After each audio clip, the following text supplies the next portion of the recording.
August 1914. Crowds lined the docks as the Endurance slipped away from England and turned toward the open sea. Standing on her deck, Ernest Shackleton watched the coastline disappear beneath the morning haze. Around him stood 27 carefully selected men, sailors, scientists, carpenters, and engineers. They had volunteered for one of the most ambitious expeditions in history. Their goal was breathtaking: to become the first people ever to cross the entire Antarctic continent. Nearly 3,000 kilometers of glaciers, mountains, and endless ice stood between one side of Antarctica and the other. If they succeeded, they would achieve one of the greatest feats of exploration the world had ever seen. As Europe descended into the First World War, the Endurance sailed toward the last great wilderness on Earth. For weeks, the voyage was everything the crew had imagined. The Atlantic rolled gently beneath the ship. Flying fish skipped across the waves. The men settled into life at sea, caring for the expedition's 69 sled dogs, checking supplies and discussing the journey ahead. Every day carried them farther from civilization and closer to history. By early November, the Endurance reached South Georgia Island, a lonely whaling outpost on the edge of the Southern Ocean.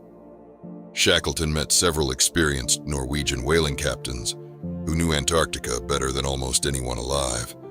Their advice was unanimous. The Weddell Sea was filled with unusually heavy pack ice. Conditions were worse than they had seen in years. Several urged Shackleton to remain in South Georgia and wait for conditions to improve. But every day they delayed shortened the Antarctic summer. Wait too long, and the expedition would lose an entire year. Shackleton made his decision. The Endurance sailed south. At first, Antarctica seemed almost welcoming. Towering blue icebergs drifted silently across calm water. Penguins waddled across floating ice floes.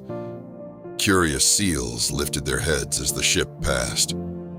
The crew crowded the rails, laughing, photographing the scenery, and soaking in a world unlike anything they had ever imagined. Then the sea began to change. Scattered ice became continuous fields of pack ice stretching to every horizon. The reinforced bow of the Endurance smashed through thinner sections, sending chunks of ice tumbling aside. But with every passing day, the gaps became smaller. Progress slowed. Sometimes the ship advanced only a few hundred meters before another wall of ice blocked the way. The crew searched constantly for narrow channels that might lead them through. Often those channels simply ended.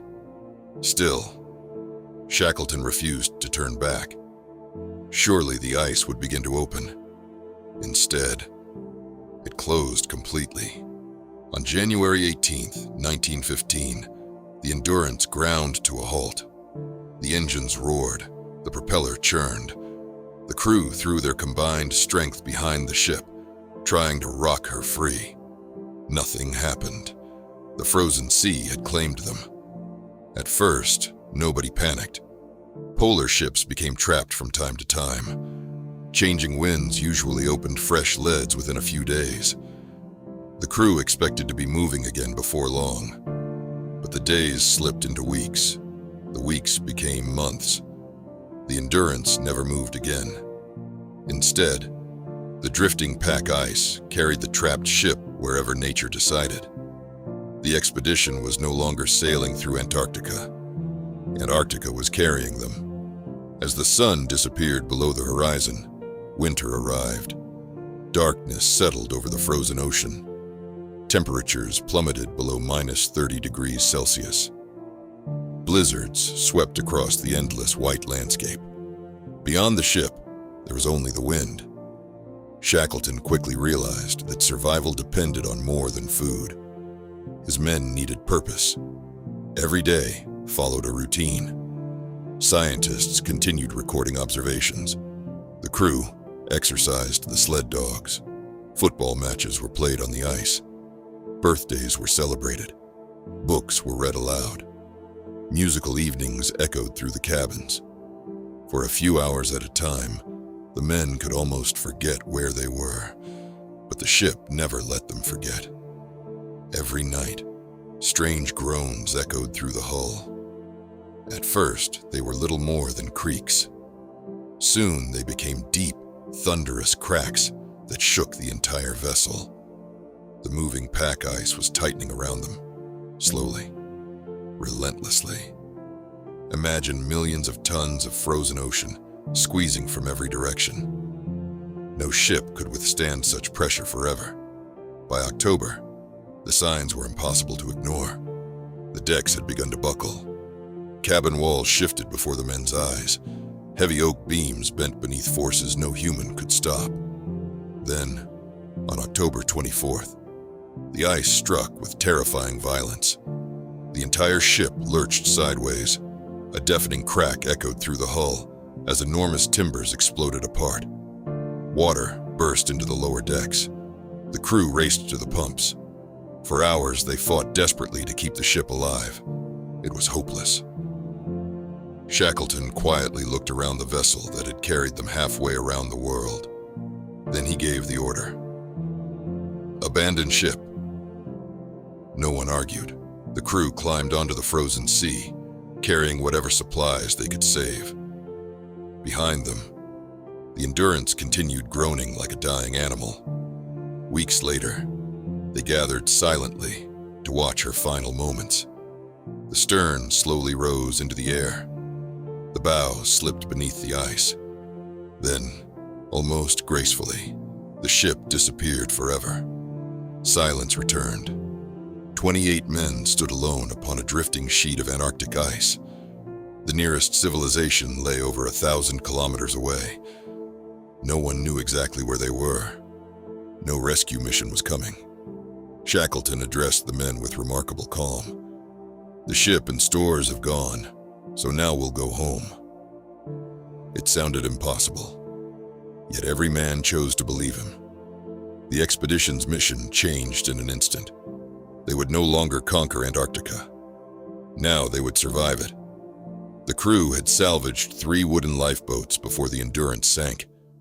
Shackleton's first plan was to drag them across the frozen sea until they reached open water. The reality proved almost unbearable. The ice wasn't flat. It was a shattered landscape of towering pressure ridges, deep crevasses, and jagged slabs piled several meters high. Every lifeboat weighed hundreds of kilograms. Progress was agonizingly slow. Sometimes an entire day's effort covered less than a kilometer. Then, overnight, the drifting ice erased everything they had achieved. Eventually, Shackleton accepted what no one wanted to admit. Marching was impossible. He ordered another camp to be built directly on the drifting ice. For months, the men lived inside tents pitched on a frozen ocean. Every loud crack beneath their feet reminded them the ice itself was breaking apart. Some mornings, enormous fractures appeared only meters from camp. If the wrong crack opened beneath them, everything would disappear into the freezing sea. Finally, in April 1916, the ice began breaking apart. The moment they had waited months for had finally arrived. The lifeboats were launched into the Southern Ocean. Towering waves crashed endlessly across the tiny boats. Freezing spray coated clothing with thick ice. The men bailed water day and night while fighting exhaustion, cold, and hunger. For nearly a week, they battled through storms before dark cliffs emerged from the mist. Elephant Island. The exhausted survivors staggered ashore and collapsed. It should have been the end of their nightmare. Instead, it was only another beginning. Elephant Island was completely deserted. No ships sailed nearby. No one knew they existed. If they remained there, they would eventually starve. Shackleton made the boldest decision of the expedition. Taking only 5 volunteers, he prepared the strongest lifeboat, the James Caird. Its destination lay 1,300 kilometers away, South Georgia Island. Between them, stretched the most dangerous ocean on Earth. Many believed the voyage couldn't be done. Shackleton believed there was no alternative. On April the 24th, the tiny lifeboat disappeared into enormous seas. For 16 days, hurricane-force winds battered the little vessel. Waves rose like moving cliffs. Ice formed constantly across the deck until the crew chopped it away with axes. The navigator, Frank Worsley, struggled to calculate their position through brief gaps in the cloud. A tiny navigational mistake would doom them all. Then, land. Dark mountains appeared through the mist.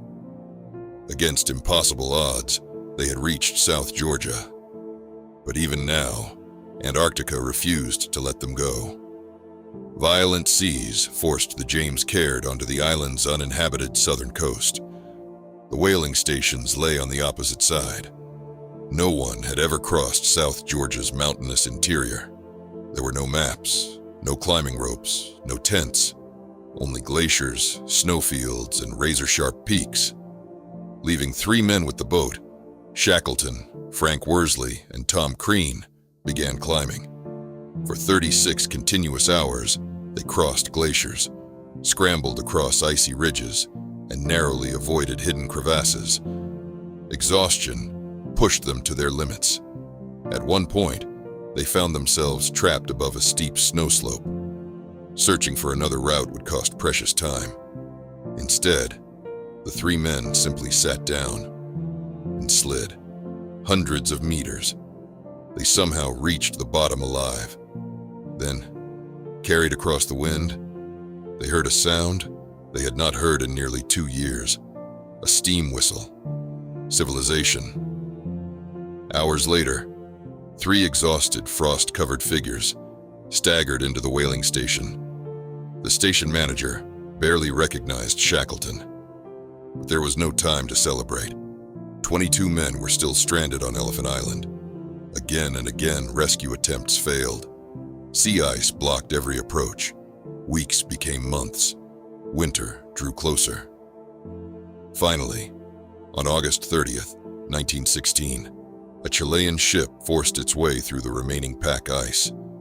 As Shackleton approached Elephant Island, he searched the shoreline desperately. Then he shouted across the water, "Are you all well?" The reply came instantly, "All safe, all well." Every single man had survived. Not one life had been lost. The Imperial Trans-Antarctic Expedition never crossed Antarctica. Its ship lay at the bottom of the Weddell Sea. Its original mission had failed completely. Yet more than a century later, Ernest Shackleton is remembered as one of history's greatest leaders. When his dream was destroyed beneath the Antarctic ice, he refused to let his men be destroyed with it. 28 men had sailed south aboard the Endurance. Against all odds, 28 men came home.